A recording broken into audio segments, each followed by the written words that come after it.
Nobody wants tolls on anything, but if that needs to be a necessary piece to make it all come together and happen, then we feel like we can support that because we're going for the end result, which is that total transportation solution, particularly for the infrastructure and jobs.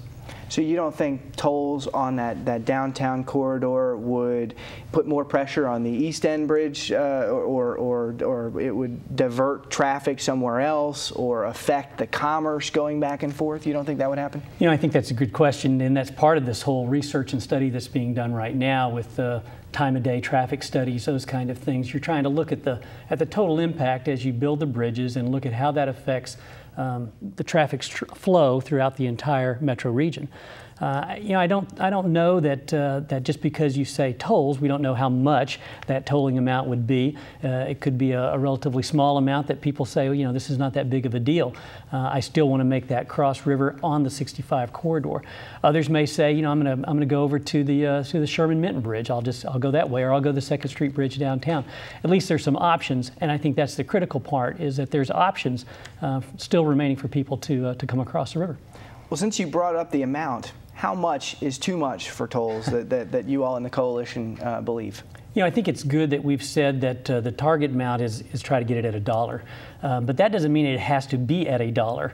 You know, if we can figure out a way through whether it's the innovations that are done from an engineering standpoint, whether it's public-private partnerships, whether it's looking at all the different possibilities that are still being examined out there, you know, obviously if we can get it below $1, then even better.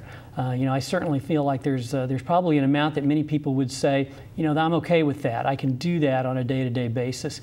And so, you know, it's just you're trying to figure out where this is gonna fall down at, or fall together at, and then you're trying to say, what is that number?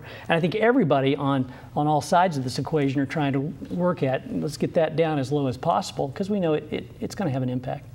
Dan, sure. Is $1 too much? On the I-65 corridor, it is. Why? First of all, you know, the governors and the mayor here in Louisville got together in a backroom deal after the Bridges Authority for the last year have said we can't make significant changes to the project. There's been no public input. Significant changes have been made. What is the value of the project? Are tolls worth it? We don't know. We've never seen a study. They've been talking about it for a year, about what the toll rates will be, but the only official paper that's been turned into the federal government says a projected toll of $3. You can have a conversation like this where you say we're going to try to keep it low and we're going to try to keep it at $1, but the proof's in the pudding. What's been turned into the federal government said $3. The proof is in the pudding that the public hasn't had input into what's going to happen with the project, and significant changes have occurred in the economy nationally and now internationally with gas prices, where the value for logistics jobs, for growing the economy, for reducing congestion might not be there, but we don't know because we haven't had a study. We haven't had a study on what is the impact for small businesses. Well, Michael, as someone who supports the building of this infrastructure, is that a concern for the future of the project, that there's not this information out there that Dan was talking about? Might that slow things down? Might that throw a monkey wrench if people say, you know, if this thing's supposed to start in 2012, we don't know what it's going to look like. We don't know what the tolls are going to look like. We may have to put the brakes on this whole thing. Sure, sure. Well, first off, let's start off with the $3 number. You know, that had to be put out there as to the worst case scenario from a traffic diversion standpoint. So if you or I were trying to do this, we'd say if we have to look at diversion from a tolling standpoint, then we throw out a $3 number, then you're going to get maximum diversion. And that's the way you would do it from an engineering standpoint. That number was put out there from an environmental and diversion study, but that's never been the intent. And I can tell you, having been involved with this project for almost 5 years now that I've been here, the goal was always to try to keep this number down as low as possible. And a number of different people have said, you know, anything above $1 is really going to be problematic. So you work to try to get it as low as possible. On the infrastructure and logistics side, you know, this economy has probably there are over 140,000 jobs that are involved in logistics in this region. And obviously the connections across the river and the highway systems here are absolutely critical to those jobs. A number of our manufacturers, particularly in Indiana, really rely on the connection to Ford, the connection to GE, the connection to UPS to be able to do their work and have the jobs that are critical to our economy.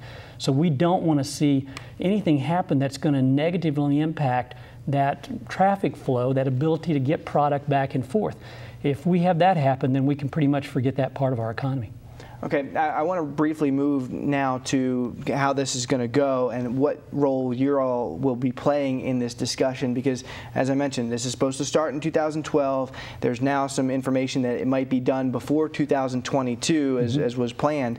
Right. So what roles will first the coalition and then the Say No to Bridge Tolls be having in the lobbying and the public discussion in the next few months and year? You know, the Bridges Coalition's purpose has always been to continue to encourage this project to move forward. And I feel like there were points in time where this project almost just kind of said, everybody said, forget it, it's just not going to happen. And the Bridges Coalition and the members put a lot of money and effort and time towards saying, no, let's keep this going forward. It's critical to our economy, it's critical to the future of our communities. So we will continue to do that. We'll continue to push for the entire project to be constructed. I think as we look forward in trying to make that happen, our push is make sure we get information out, that the Bridges Authority keeps pushing information forward, that both states keep pushing information forward to help our citizenry understand the whole project, and then to do the research to find the most innovative solutions that are out there. We know that from an engineering standpoint, there are some great innovations that have been done in bridges construction, in highway construction, and we've really only begun to tap the surface on those. Okay, Dan, I'll give you the last word on this. Absolutely. And I mean, it sounds great what he's saying. If you just hear those words, it sounds great. But what he's talking about is possibly privatizing our bridges project. What that means is giving a private company that is out to make a profit the right to collect the tolls on our bridges. They're not interested in what's best for the community. They're interested in making a dollar. That's why we organize as companies. If you look what's happened to the toll roads in Indiana, the parking meters in Chicago, as soon as they were turned over to private companies, which is something they're discussing, the rates went up. You can put on paper a $1 toll, but at the end of the day, if we give away the right to our bridges to a private company, they're going to make sure that they make a profit. And that's something we're going to be fighting against. And if that's what they considered as part of the solution, we're completely going to continue this battle. Okay, well, I got to cut it off here, but Dan Borsch and Michael Dalby, thank you very much. Thank you. Thank you.